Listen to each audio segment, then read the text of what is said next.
What did you do today? I played soccer. With your friends? Great job! All right, welcome back to the deep dive. Great to be here. Today we're doing something a little different. And honestly, I think it's going to be super useful for a lot of our listeners. I think so too. We're looking at a script from the Mr. English channel. It's an episode they did called My Morning Routine. It's a really interesting choice. Usually we're digging into, dense academic papers or something. Right. But this is a dialogue that was actually designed for language learners, specifically for the beginner A1, A2 level. Which means it's simple, it's clear, it's foundational stuff. But what I love about this source is, even with the simple language, the topic is just universal. Oh, completely. The universal struggle of the alarm clock. Exactly. So our mission today is to break the script down. We'll look at the characters, the vocabulary they use. And just pull out how we, talk about our own daily habits. Yeah.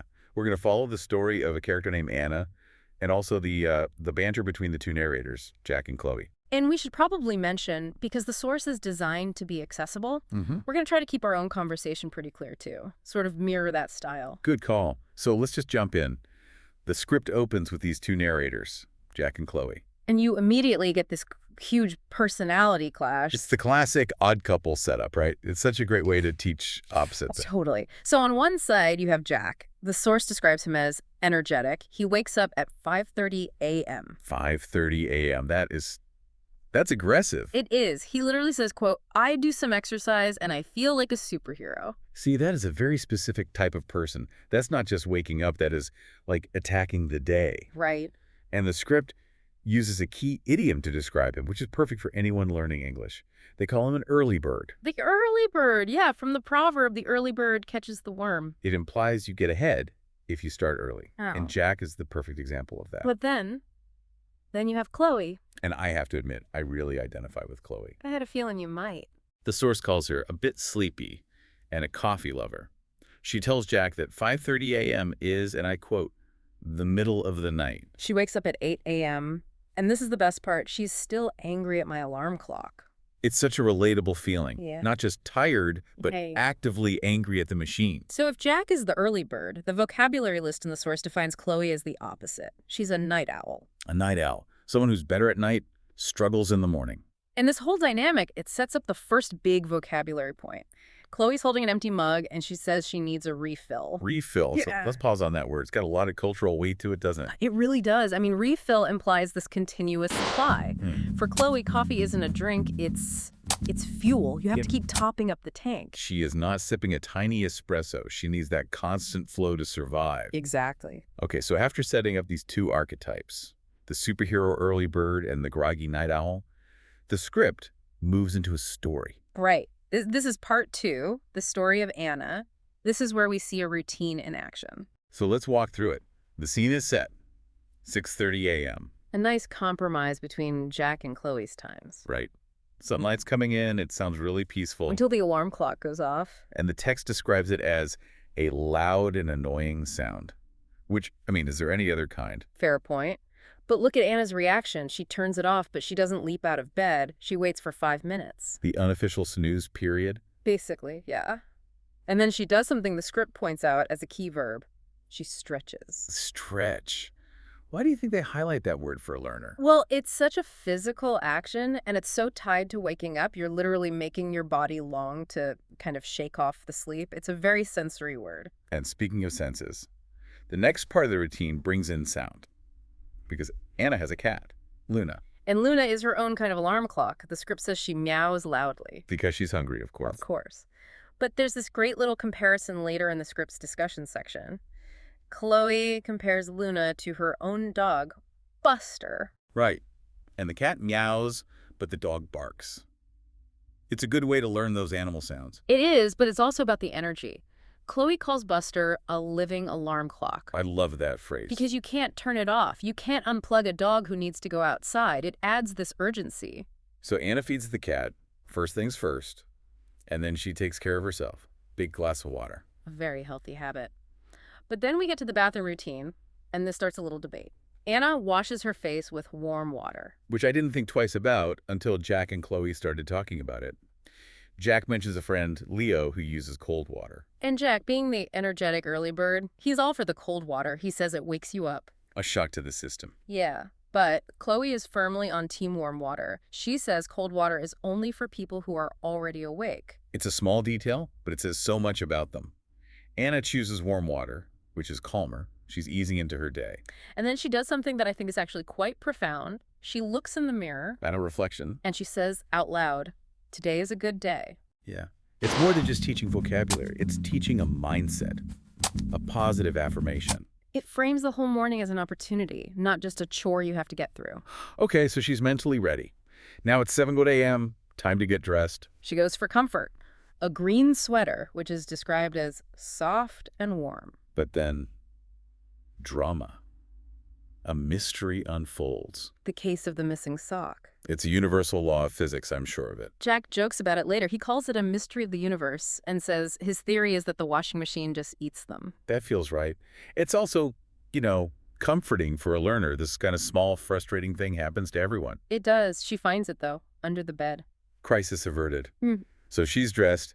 Now it's 7:15, breakfast time. And again, the food choice is really specific. She has cereal with milk and a banana. Cereal. Such a standard, useful word for a learner. It is, but they use it to contrast the characters again.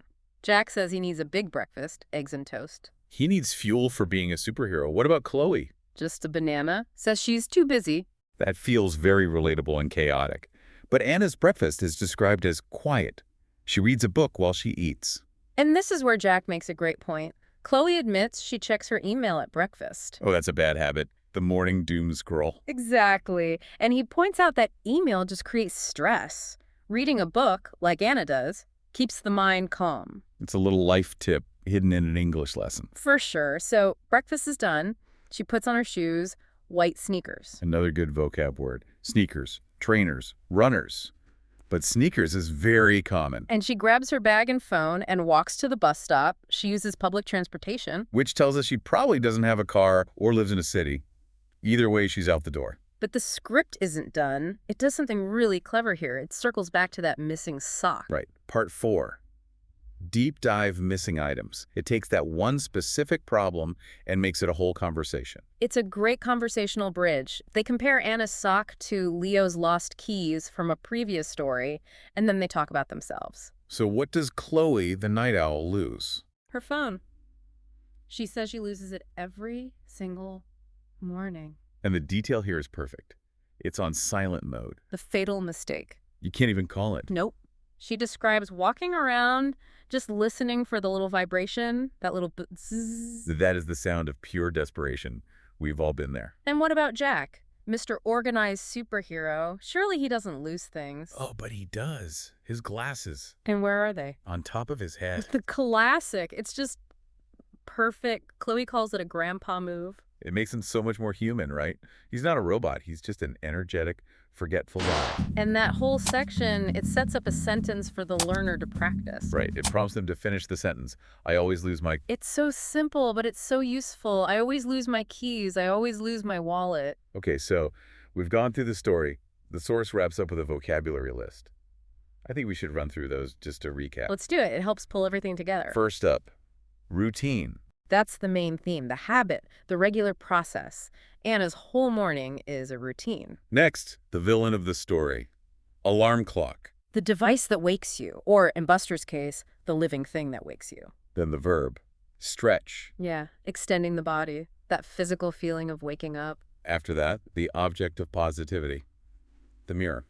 Looking at your reflection, the place you tell yourself, today is a good day. Then we had 2 clothing items, sweater and sneakers. Sweater for comfort, sneakers for movement. The breakfast staple, cereal. Simple, quick breakfast food.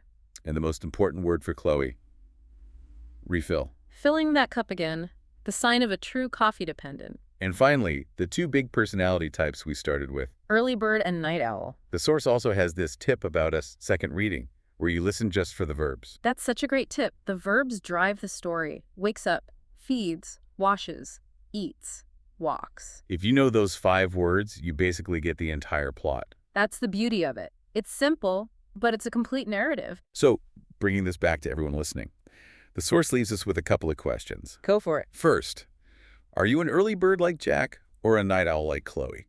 You know, as much as I admire Jack's energy, I think I'm a night owl. I do my best thinking late at night when everything is quiet. What about you? Oh, 100% night owl. The phrase morning exercise sounds like a punishment to me.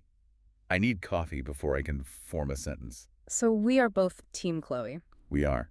And the second question, what is one thing you always lose in the morning? For me, it's my wireless earbuds. Oh, that's a tough one. They're tiny. They're so small. I put them on the counter, I turn around, and they've just vanished. It's like the socks. For me, it's my keys. I have a bowl for my keys. I bought a special bowl just for them. Do they ever go in the bowl? Let me guess. No. Never. They're in a coat pocket or on the bookshelf. It's a mess. The mystery of the universe continues. It really does. You know, this script actually makes me feel better about my own chaotic mornings. It should. It normalizes everything. Whether you're super organized like Jack or a bit of a mess like Chloe, everyone has a routine. And everyone has the power to look in the mirror and say, today is a good day. Exactly. Even if you have to fake it a little bit at first. Well, this has been a really fun and, I think, useful deep dive. It gives us the language to tell our own stories about our morning. Absolutely. So whether you are listening to this at 5:30 a.m. while doing push-ups, Or at 8 a.m. while frantically searching for your phone. we hope you have a great morning. Thanks for listening. Goodbye, everyone.